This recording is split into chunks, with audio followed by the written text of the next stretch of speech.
Que Jesus nos abençoe e que estejamos todos em paz. Para o nosso estudo de hoje, nós temos a possibilidade de refletir um tanto mais sobre o Evangelho segundo o Espiritismo. É sempre uma alegria e uma oportunidade bendita lembrarmos das orientações do Mestre Jesus à luz desta bendita doutrina, a fim de fortalecer-nos em nossa caminhada evolutiva. Nesta tarde, nós estaremos analisando um item do capítulo 2. O capítulo 2 intitula-se Meu Reino Não É Deste Mundo. Os itens que são tratados neste capítulo contam com passagens evangélicas, análise de Allan Kardec e uma mensagem belíssima nas Instruções dos Espíritos. O item que nós iremos analisar são reflexões do codificador da doutrina espírita sob o título A Realeza de Jesus. Allan Kardec vai fazer uma análise inspirado na passagem evangélica que já foi analisada nos itens anteriores tratando da vida futura. E diz respeito a esta passagem evangélica a uma situação muito conhecida de todos nós sobre a vida do Mestre, que é o encontro dele com Pilatos. Quando então ele é levado pelos judeus, acusado de uma série de questões, mas principalmente ao ser levado aos romanos, é acusado de dizer-se rei dos judeus. E esta é a grande preocupação que Pilatos apresenta naquele momento.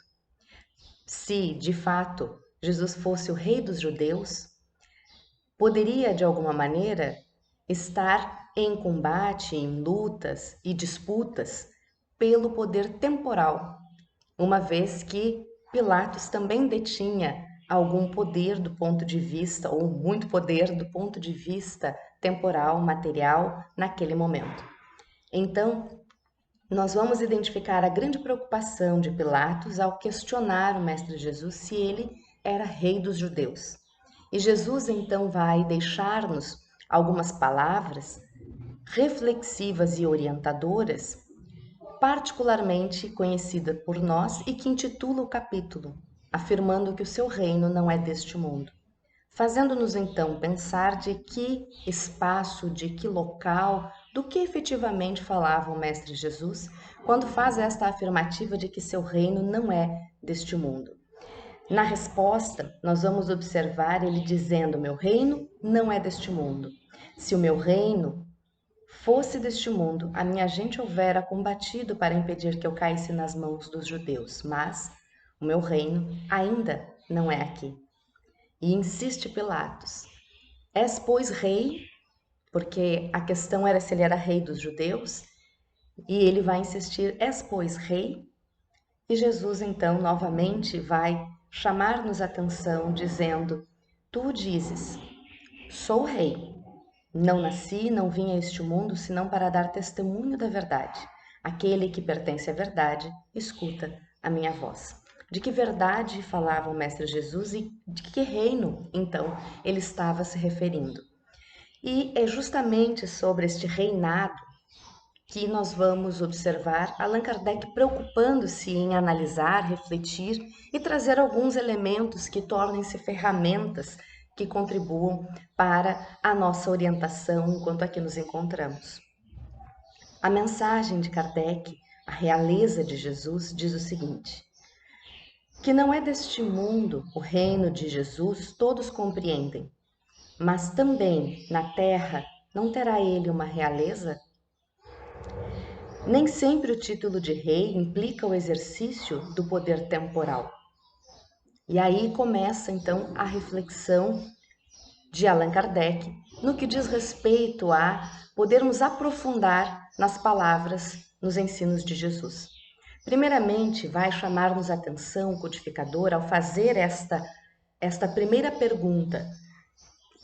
Quando Jesus diz que seu reino não é deste mundo, todos nós compreendemos que não é um reino materialmente falando, não é de uma nação, de um local específico, não é daqui o seu reino neste aspecto, neste sentido. Mas não terá uma realeza? Não terá algum sentido, alguma importância, alguma relevância a sua figura, o seu exemplo, os seus ensinos, as suas palavras? É neste aspecto, então, que o codificador chama a atenção. Porque o reino, a realeza, não diz respeito apenas às questões, a um exercício de um poder temporal. Não é apenas o poder de um status social, não é apenas o poder de um título que nos seja designado, não é apenas o título de uma função que muitas vezes não é exatamente exercida por mérito, mas como nós costumamos dizer, por indicações, por jeitinhos, por diferentes motivos, nós às vezes nos encontramos, ou existem pessoas que se encontram em determinados espaços, exercendo uma função e detendo, portanto, um poder sobre algumas pessoas, sobre determinações específicas, sobre o funcionamento daquele espaço. Mas é justamente isso que Allan Kardec está chamando a atenção. O poder temporal, o exercício de uma realeza, nem sempre diz respeito ao exercício de um poder temporal, do aqui e agora. Mas ainda assim, não significa dizer que não repercuta na Terra, não repercuta aqui, neste momento, não impacte no nosso dia a dia. Esta realeza que é de outro mundo. E é neste aspecto, nesta perspectiva, então, que nós vamos refletir. Allan Kardec segue dizendo e desenvolvendo, portanto, o que ele pretende chamar a atenção. Dá-se esse título, por unânime consenso, a todo aquele que, pelo seu gênio, ascende à primeira plana numa ordem de ideias quaisquer. A todo aquele que domina o seu século e influi sobre o progresso da humanidade. É nesse sentido que se costuma dizer: o rei ou príncipe dos filósofos, dos artistas, dos poetas, dos escritores, etc. Essa realeza, oriunda do mérito pessoal, consagrada pela posteridade, não revela muitas vezes preponderância bem maior do que a realeza que cinge a coroa real? Quantas vezes nós vamos observar exatamente esta reflexão do codificador? Ele chama atenção, nós costumamos usar a expressão de destaque, e, portanto, é o príncipe, é o rei, é o maior dos filósofos ou dos pensadores nesta ou naquela área, ou na execução desta ou daquela atividade, por mérito pessoal, a pessoa se destaca.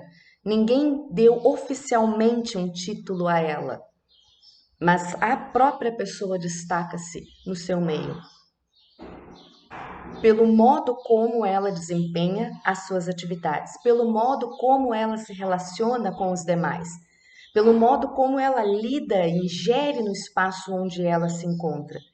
Kardec, evidentemente, vai tratar aqui dos pensadores, dos filósofos, dos escritores, dos poetas, mas até os nossos dias nós identificamos estes destaques atemporais que não estão restritos a um título dado oficialmente ou uma coroa específica que é dada a uma determinada pessoa. Mas, por exemplo, em uma determinada comunidade, uma pessoa que muito se envolve e que busca auxiliar, contribuir, inteirar-se das demandas, das questões, dos problemas, das necessidades dos seus companheiros de caminhada, dos moradores daquela comunidade, e busca meios de aliviar estas demandas, estas necessidades, estas dificuldades, superar obstáculos. Esta pessoa se torna uma referência, ela se destaca por si só. Não houve uma eleição, não houve um momento, um espaço onde se determinou e, portanto, se fez um registro em um papel e se oficializou e se entregou um documento a ela ou algum elemento que a destaque e que possa ser identificada como a representante daquele grupo, daquela comunidade. Não, nós não observamos isto, mas ela por si só se destaca. Quando nós questionamos qualquer pessoa daquela comunidade sobre uma pessoa que possa nos falar sobre as necessidades daquele grupo, automaticamente as pessoas se recordam desta que se coloca à disposição, que serve, que executa uma função que lhe foi dada por nível consciencial. Ela assume esta função por si só. Ninguém dá a ela ou a impõe. A força das coisas acaba se colocando naquele espaço, naquela condição. Então é neste sentido, acaba muitas vezes sendo mais preponderante do que se viesse externamente alguém para representar aquele grupamento, aquela comunidade. É neste aspecto, então, que Kardec está chamando a atenção. E ele vai finalizar as suas reflexões dizendo o seguinte: imperecível é a primeira, essa realeza, que está sendo tratada, enquanto esta, a temporal, é joguete das vicissitudes. As gerações que se sucedem à primeira sempre a bendizem, ao passo que por vezes amaldiçoam a outra. Esta, a terrestre, acaba com a vida. A realeza moral se prolonga e mantém o seu poder, governa sobretudo após a morte. Sob esse aspecto, não é Jesus mais poderoso rei do que os potentados da terra? Razão, pois, que lhe assistia para dizer a Pilatos, conforme disse: sou rei, mas o meu reino não é deste mundo. Esta é uma passagem evangélica que nos chama muito a atenção de todos nós, no sentido de que fala da vida futura, fala de um espaço, de um local, de um momento, de um tempo, de uma condição que não é exatamente o aqui e agora e que, portanto, é, de alguma maneira, desconhecida de nós outros. E o exercício, a busca, o trabalho, o esforço que nós realizamos e que o Espiritismo vai nos auxiliar e contribuir como uma ferramenta fundamental é, de alguma forma, nos auxiliar a melhor compreender que reino é este, de que reino falava Jesus. Então, esta realeza moral, efetivamente, ela se constitui em uma conquista interna. Ela diz respeito a um desenvolvimento, uma condição do indivíduo, do sujeito. E é o desenvolvimento de habilidades que não estão restritas ao corpo físico, mas dizem respeito à nossa essência, que é a essência enquanto espíritos imortais que somos. E por isso, então, nós vamos identificar nesse diálogo entre Jesus e Pilatos a sua realeza real, né? A sua realeza verdadeira, da sua essência, daquilo que não se extingue, daquilo que não depende de poderes temporários e que permanece porque vai ao encontro da nossa consciência, porque trata de questões que dizem respeito ao preenchimento existencial de cada um de nós, que é a realidade do espírito.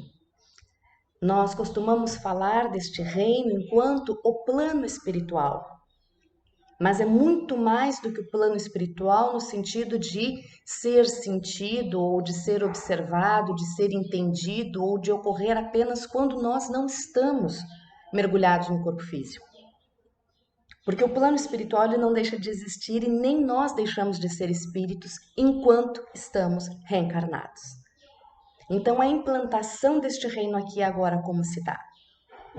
E para nós tratarmos desta questão e o diálogo em si, a reflexão que o codificador nos propõe, lembrando da figura mesmo de Pilatos e mostrando-nos, portanto, este reino, esta realeza que é temporal, que é passageira, e esta realeza moral, espiritual, verdadeira, imperecível, e que se constitui numa propriedade efetiva de cada um de nós.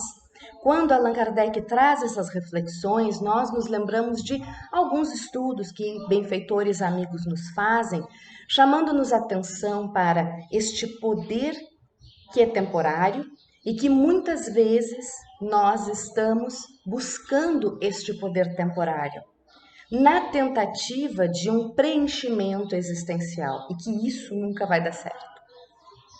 Enquanto nós estivermos buscando este reino que é perecível, indiscutivelmente nós estaremos sujeitos a esta temporalidade, às vicissitudes destas questões materiais. E não diz respeito às vicissitudes materiais apenas à matéria no sentido do corpo físico, mas de tudo aquilo que não seja perene, que não seja real, ou seja, que não esteja relacionado ao desenvolvimento das nossas potencialidades da alma.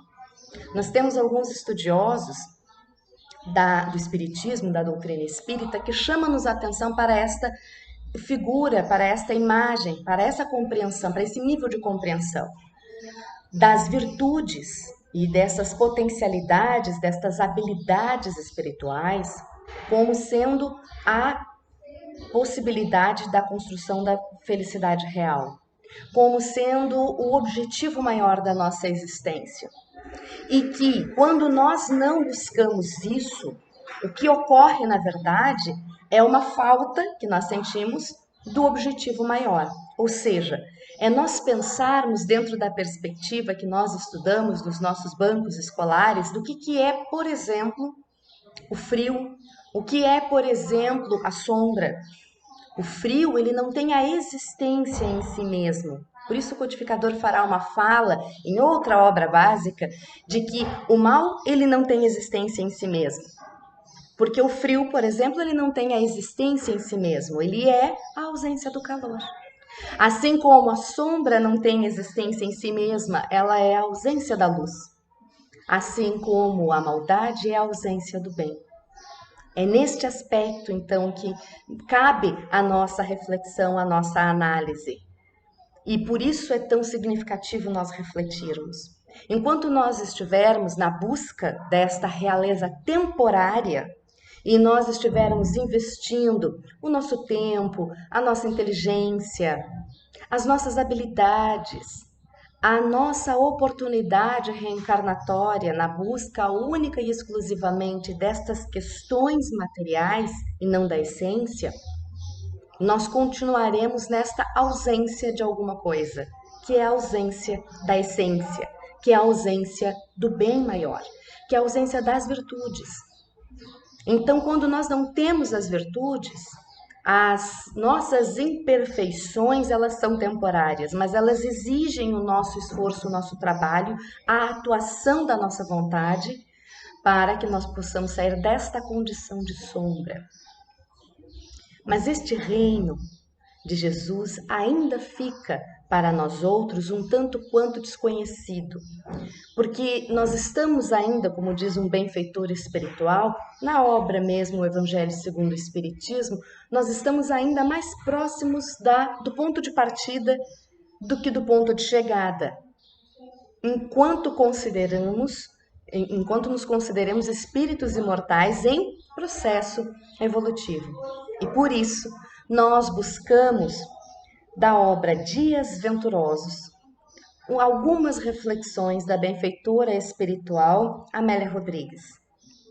Este livro tem a psicografia de Divaldo Franco e a benfeitora Amélia Rodrigues, para nós que conhecemos os seus escritos, as suas reflexões, nós vamos nos lembrar que ela relata, narra e analisa de uma forma muito particular os diferentes momentos vividos por Jesus enquanto esteve convivendo conosco. E, portanto, ela nos traz, de certa forma, um registro, uma marca, porque nos remete, nos convida a momentaneamente, enquanto estivermos lendo, vivenciarmos aquele momento que está sendo narrado. Ela descreve de uma forma belíssima, é como se nós sentíssemos a brisa, os odores e, ao mesmo tempo, as emoções e sentimentos daquela narrativa feita pela benfeitora espiritual. E no capítulo intitulado O Reino dos Céus, nós vamos observar a benfeitora espiritual fazendo mais uma das suas narrativas belíssimas.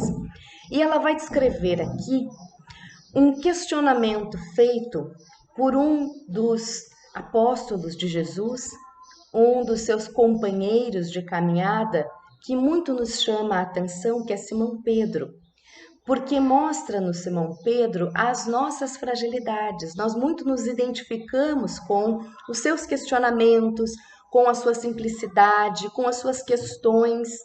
E poderíamos nos identificar ou nos esforçar para aproximarmos-nos ainda mais deste amigo de Jesus por conta das suas características particulares.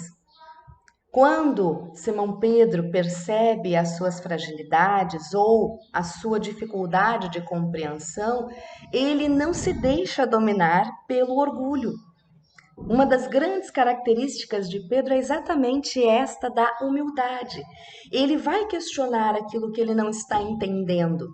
Quando ele sente-se incomodado, quando ele se deixa muitas vezes encolerizar, ele vai buscar o Mestre Jesus para dizer destas suas emoções, do que sente e o porquê sente e o como lidar com isto. Ele busca sinceramente esta mudança íntima. E este é o grande valor deste amigo de Jesus. E mais uma vez nós vamos observá-lo nesta situação. Ele acabara de ouvir no Sermão da Montanha vários ensinamentos de Jesus. E ele ouviu mais de uma vez o mestre referir-se a este reino, a este mundo que não é daqui, a este espaço diferente. Mas para ele isso ainda não ficava muito claro. E é exatamente isso que a benfeitora espiritual vai nos trazer. Ele busca a companhia de Jesus e faz as seguintes reflexões. Falas a respeito do reino dos céus, enriquecendo-nos a imaginação com símbolos incomuns para a nossa compreensão. Acreditamos nas tuas palavras. No entanto, acostumados à pesca rude, aos trabalhos desgastantes, sem hábitos mentais diferentes, todos nos inquirimos como será esse lugar. Eu próprio me tenho interrogado onde fica e como é constituído. E aqui Simão Pedro vai nos trazer algumas reflexões e ao mesmo tempo algumas dicas, porque na sua autoanálise ele vai chamar a atenção de que Jesus fala muito deste reino e em nenhum momento está sendo questionado e posto em dúvida.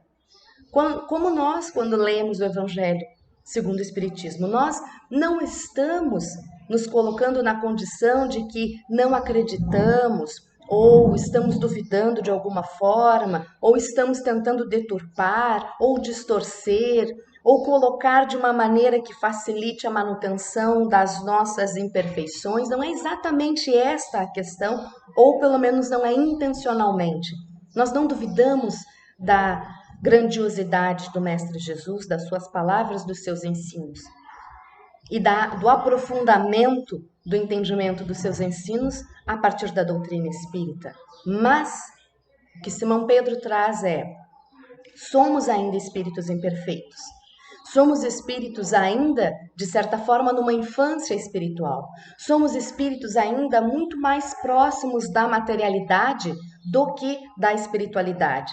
No nosso processo de espiritualização da matéria, porque a reencarnação serve também para isso, a evolução, o progresso diz respeito a esta espiritualização da matéria, ele vai chamar-nos a atenção de que o que acontece é que nós temos atividades e estamos mergulhados na matéria e estamos inseridos em um mundo onde os valores estão muito arraigados nas viciações morais, nas questões, não só nos vícios morais, mas as demandas materiais acabam nos fazendo, muitas vezes, nos preocuparmos mais com estas questões, do que comer, do que beber, do como vamos viver, como será o dia de amanhã, de nos precavermos dentro desta perspectiva. Nós acabamos muitas vezes o dia inteiro envolvidos com estas demandas que são materiais. E mais ainda, ele fala da pesca rude, dos trabalhos desgastantes. Nós temos uma jornada de trabalho exaustiva. Então, muitos de nós temos uma atividade profissional muito intensa. E as relações, as conversações, não estão relacionadas propriamente com as questões da espiritualidade, com as questões das nossas virtudes, mas muitas vezes são situações do cotidiano, bastante materiais. Dar conta deste aspecto. As nossas profissões nos demandam muitas vezes isso. Executá-la com ética é outra questão. Mas nós estamos tratando que é uma demanda, sim, material. E não bastasse esta jornada de trabalho profissional, nós temos a jornada que dá conta das questões domésticas e, portanto, do arrumar a casa, do dar conta da comida, do pagar as contas, de dar conta destas questões também. Então, nós estamos muito envolvidos nisso. Aqueles de nós que, para além do trabalho profissional e doméstico, ainda vamos tentar nos qualificar do ponto de vista profissional e buscamos então ainda estudos que dizem respeito a uma qualificação profissional do ponto de vista material. E então, Simão Pedro vai chamar-nos a atenção ainda para uma outra questão, sem hábitos mentais diferentes. Ou seja, essa questão do dia a dia, esse dar conta do cotidiano material, não nos ajuda muitas vezes aos hábitos mentais diferentes no sentido de pensarmos sobre a nossa essência. E por isso, então, a consequência disso é a dificuldade dessa compreensão desse lugar e mesmo da nossa essência. Então ele segue questionando: gostaria, Senhor, que me explicasses, a fim de que, entendendo, também eu pudesse dizer aos companheiros que participam das mesmas interrogações. Então não é exatamente por má vontade ou por falta de interesse, é talvez por uma dificuldade de gerência de tempo, de nos esforçarmos para começar a desenvolver estes hábitos mentais diferentes. Precisamos encontrar momentos e espaços para estes hábitos mentais diferentes. Pensar sobre, refletir sobre as questões da essência. E Jesus vai então dar-nos orientações preciosas. O reino dos céus é o recanto calmo e silencioso do mundo interior, onde repousam todas as ansiedades. Enquanto se está na terra, os seus domínios se ampliam pela consciência em tranquilidade, pelo dever retamente cumprido, e domina o coração com um bem-estar, envolvendo todo o mundo íntimo em harmonia. Proporciona a alegria de viver, confiança no futuro, equilíbrio de ação e dá sentido à existência corporal. E mesmo quando advém a morte física do ser, ei-lo que se transfere para a imortalidade. A vida na Terra é constituída pelos elementos que existem no reino eterno e que são adaptados pelas necessidades humanas ao seu desenvolvimento e progresso. Porque a criatura ainda se encontra em processo de evolução, as suas são construções primárias e grosseiras, que lentamente se vão transformando para melhor. Há esforço de cada um e de todos reunidos. Observa a delicada flor do espinheiro, que oscila ao vento, e constatarás que é elaborada com a mesma substância dos acúlios que existem na sua haste. A luz prateada do astro que se engasta no infinito e que nos parece repousante quando fria, é ardente e insuportável na superfície dele. O orvalho que nos umedece a alma e os cabelos tem o mar miniaturizado, mas não é o mar gigantesco em si mesmo que está à nossa frente. Assim é o reino dos céus, a que me refiro, e que a todos nos aguarda. As suas fronteiras não podem ser conhecidas, porque são infinitas. A sua constituição escapa a qualquer definição, somente podendo ser apreendida pela emoção e a razão que dispensam palavras. Lá não existe sofrimento nem medo. A alma que o alcança liberta-se de preocupações e ansiedades, usufruindo das alegrias que na terra jamais experimentou.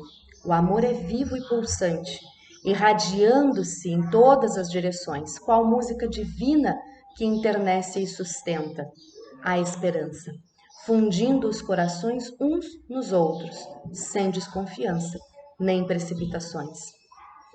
E com estas palavras do Mestre Jesus, Amélia Rodrigues nos faz pensar e nos ajuda aos poucos desenvolver estes hábitos mentais diferentes.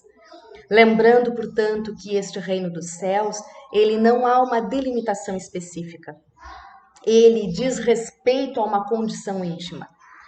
Ele se constitui na terra não por um exercício temporal, mas por um estado de espírito, por uma forma de sentir as coisas, por uma forma de executar as nossas funções.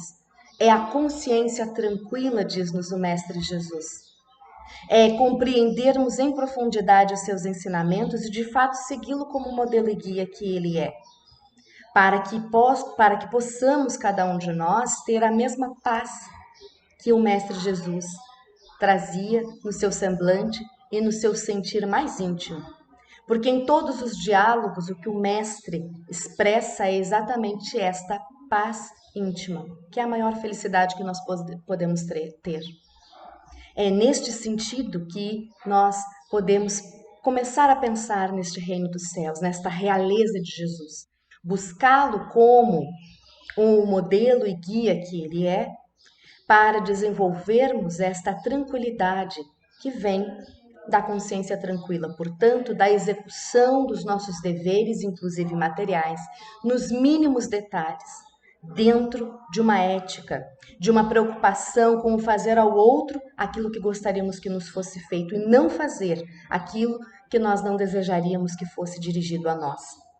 É entendermos de tal maneira esta realidade que vivemos na espiritualidade enquanto estamos encarnados. É sentirmos a realidade, a essência do espírito, ainda que estejamos mergulhados na matéria. Esta é a possibilidade, é esse o convite que nós fazemos nesta tarde, para que nós possamos buscar esta paz interior que vem de uma consciência tranquila a partir da execução dos nossos deveres nos mínimos detalhes. Desta forma, nós estaremos buscando esta realeza do Mestre Jesus. Meditemos sobre estes ensinamentos e permaneçamos todos em paz.